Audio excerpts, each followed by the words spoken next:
North Ronaldsay is the most remote and furthest north of the Orkney Islands. In terms of appearance, size and population, it resembles its neighbour, Papawestry. The community is enormously self-sufficient and has retained many traditional methods of agriculture. The local dialect is also quite traditional, so much so that even fellow Orcadians struggle to understand it.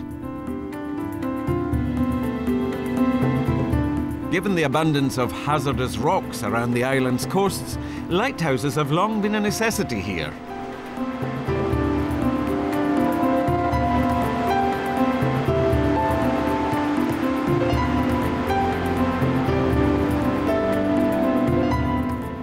The new lighthouse in the north, overlooking Sealskerry, is the tallest land-based lighthouse in the British Isles.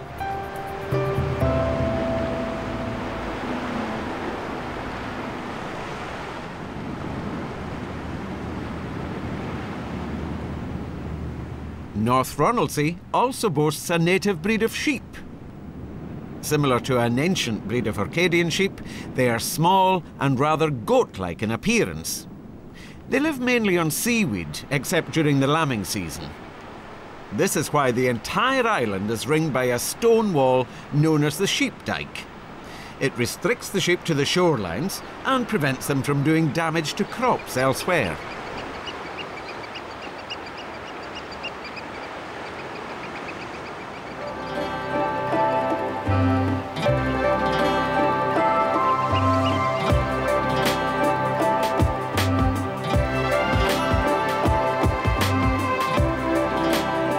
Sandy, from the Old Norse for Sand Island, is the largest of the northern Orkney Isles. This is such low-lying terrain that in foggy weather one could almost fail to discern it from the sea. In the days before radar, many vessels ran aground on Sandy. And since there is no peat here, the islanders made good use of all that unexpected wood. As with most of the Orkney Islands, the soil here is sandy and fertile, and the beaches are stunning. Add a palm tree or two, and it could be the Bahamas.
Prehistoric sites all over the island, one of the most interesting being in Quyness in the south. This chambered cairn is almost 5,000 years old and is a marvellous example of Orkney's considerable work in the field of conservation.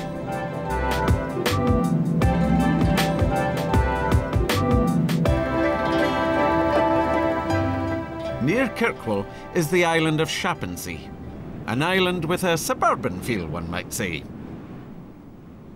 The orderly division of the land and the straight roads here are testament to the agricultural reforms initiated by David Balfour, landlord of Shappensea in the 19th century.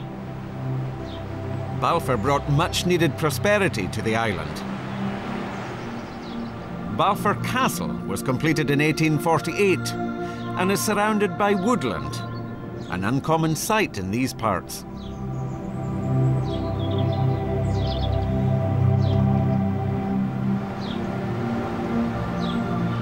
He also laid out a planned estate village on the site of Shappensea's main village of Shoreside, which he promptly renamed Balfour. Today, the castle is run as a successful hotel. Incredibly, there's a working shower in this building, though it sprays only cold, salty water, I'm told.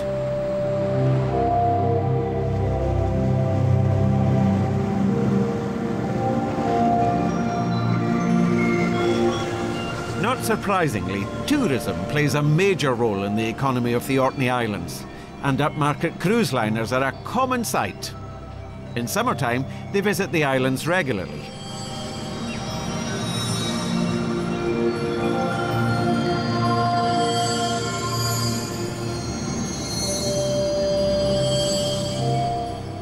Many people find Kirkwall to be rather similar in appearance to a Nordic town, and that's understandable enough.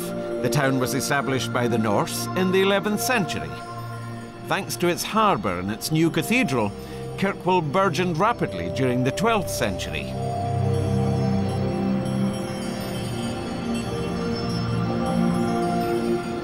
Like many other medieval towns, the cathedral was its centrepiece, sitting proudly like a mother hen, with houses surrounding her like a brood of chickens.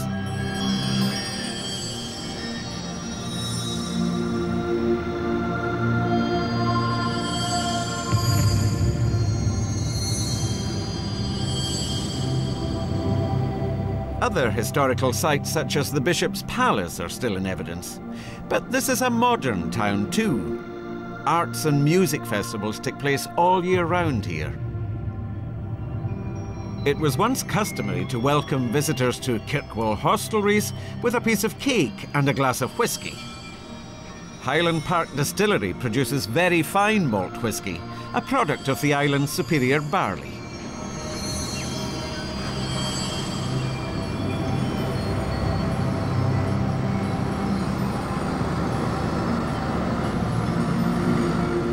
With such excellent local produce and thriving industry, it surprises me that Orcadians haven't made a bid for independence.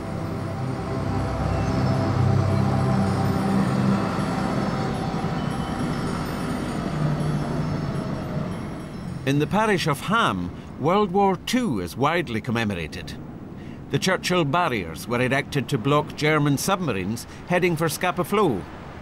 One submarine torpedoed the vessel HMS Royal Oak early in 1939, with the loss of over 800 lives.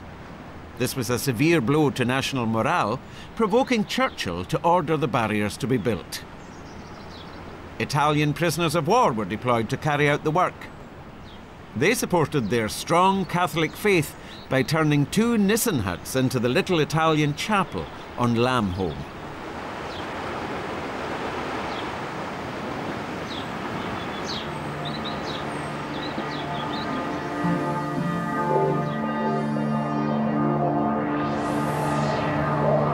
The Orkney Islands, just like the Western Isles, were vital to the war effort. No one acknowledges this more than the islanders themselves. Heritage and history matter a great deal here, and historic and prehistoric sites from Skara Brae to Scapa Flow are a natural part of everyday life.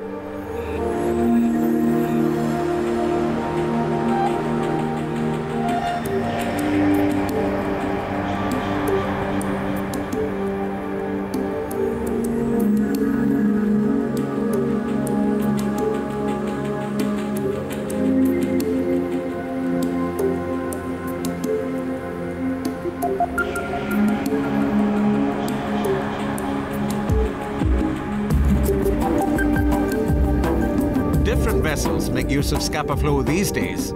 Oil tankers sail back and forth from the oil terminal on Flotta.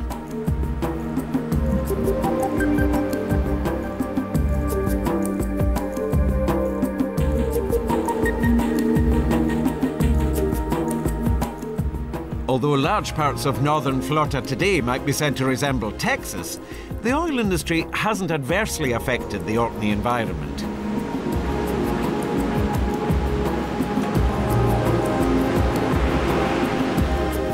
At the southernmost tip of the island of Hoy, the area known as South Walls. Most of the population here are farmers, since the land is rich in comparison with the more barren, craggy north.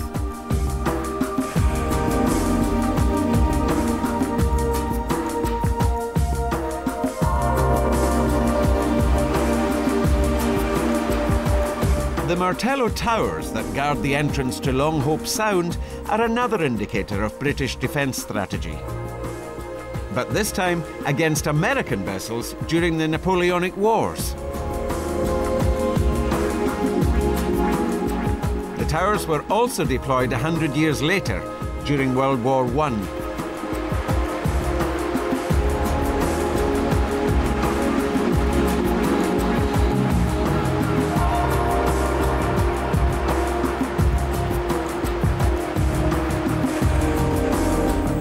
The Hackness Battery was until a few years ago used as a farmstead, but it's recently been restored to its former glory.